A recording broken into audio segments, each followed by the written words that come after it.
Kuwait Bahrain पर ईरानी हमले, ईरानी अड्डों पर अमेरिकी स्ट्राइक। ईरान अमेरिका के तनाव और युद्ध को 100 दिन होने से पहले ही ईरान युद्ध का राउंड 2 शुरू हो चुका है।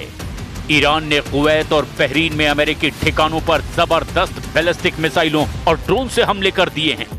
दावा किया जा रहा है कि राष्ट्रपति ट्रंप इजराइल के पीएम नेतन्याहू को ईरान के पूरी मिसाइल ताकत और सैन्य प्लानिंग और ईरान की लीडरशिप में मचे मनमुटाव की सटीक जानकारी भी मिल चुकी है, जिसके बाद से अमेरिका ने हॉर्मुज में ईरान के सबसे बड़े हेशम द्वीप पर जबरदस्त हवाई हमले किए हैं। दावा किया जा रहा है कि अमेरिका के इस हमले में ईरान के रडार और एयर डिफेंस सिस्टम को जबरदस्त नुकसान पहुंचा है। उधर ईरान ने दावा किया कि उसके मिसाइल और ड्रोन हमले में कुवैत और बहरीन में अमेरिकी अड्डों को गंभीर नुकसान हुआ है। इधर एक इंटरव्यू में ट्रंप ने दावा कर दिया कि ईरान पूरी तरह से घिर चुका है और अब उसके पास मुश्किल से 21 से 22% मिसाइलें ही बची है। ट्रंप का यहां तक दावा है कि हम ईरान को 2 से 3 हफ्तों में तबाह कर सकते हैं और शायद यही वजह है कि अमेरिका ने 60 दिन के सीज फायर और वार्ता के दौरान ही ईरान के सैन्य अड्डों पर जबरदस्त बमबारी शुरू कर दी है। दावा किया जा रहा है कि अमेरिका ने ईरान के सबसे बड़े तेल स्टोरेज खर्ग द्वीप पर हमले शुरू कर दिए हैं, जिससे ईरान को भारी नुकसान हुआ है।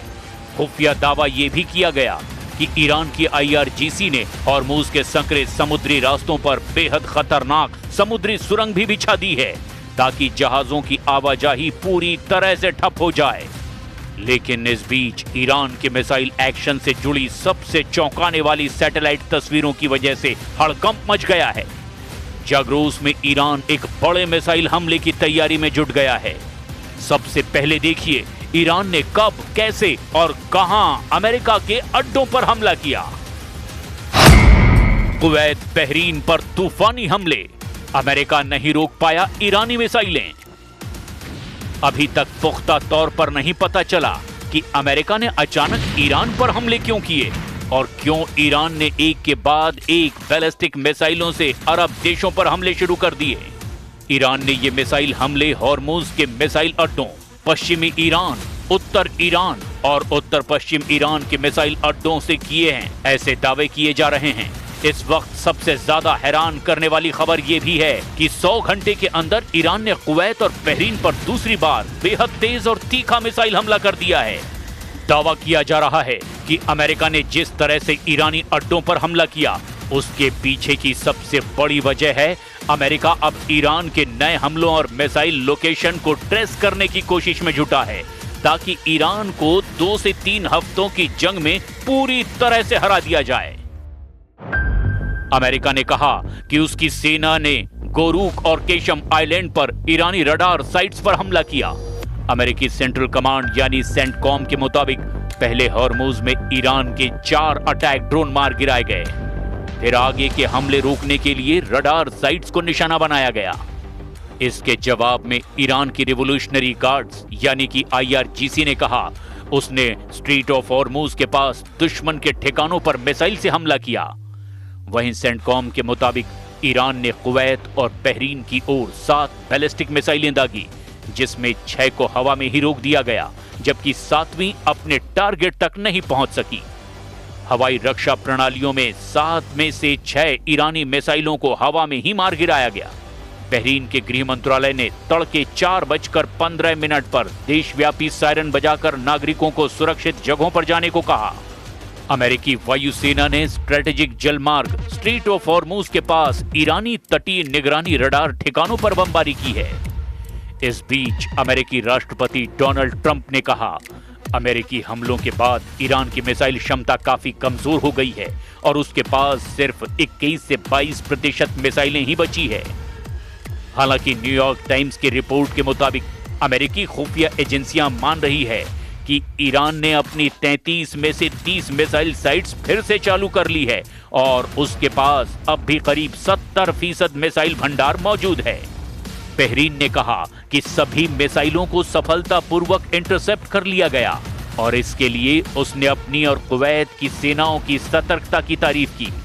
बहरीन ने ईरान से तुरंत हमले रोकने हॉर्मुज को पूरी तरह से खोलने और समुद्री बारूदी सुरंगों की जानकारी देने और फंसे हुए 20,000 से ज्यादा नाविकों को सुरक्षित निकालने की मांग की है। ईरान के इस्लामिक रिवोल्यूशनरी गार्ड कॉर्प्स यानी IRGC ने दावा किया कि उसने हॉर्मुज स्ट्रेट से निकलने की कोशिश कर रहे 4 तेल टैंकरों में से एक को रोक दिया है। IRGC के मुताबिक चेतावनी मिलने के बाद बाकी 3 टैंकर भी पीछे हट गए हैं। 159 ships in 4 days. Even Ken is impressed by that. 4 days, 159 ships at the bottom of the sea. Not that we like that, but that's the way it is. And the blockade is unbelievable. There's never been a blockade like that. The Navy is, we have the greatest military anywhere in the world. There's never been a military like it. राजनीतिक input खुफिया विश्लेषकों यानी ISW के अनुसार Iran जानबूझकर Hezbollah को Israel के सामने कड़ा रुख बनाए रखने का निर्देश दे रहा है ताकि अमेरिका के साथ परमाणु और प्रतिबंधों पर होने वाली सौदेबाजी में लेबनान को लिवरेज यानी कि सौदेबाजी की चाबी की तरह इस्तेमाल किया जा सके। इधर IAEA के गोपनीय इनपुट संकेत देते हैं कि ईरान ने युद्ध की आड़ में अपने भूमिगत फोर्डो और नतांज ठिकानों पर सेंट्रीफ्यूज की गति बढ़ाकर यूरेनियम को हथियार ग्रेड यानी 90% तक संवर्धित करने की गुप्त कोशिशें तेज कर दी है। दावा तो यहां तक किया जा रहा है कि सीरिया के रास्ते हथियारों की गुप्त सप्लाई ईरान ने शुरू कर दी है।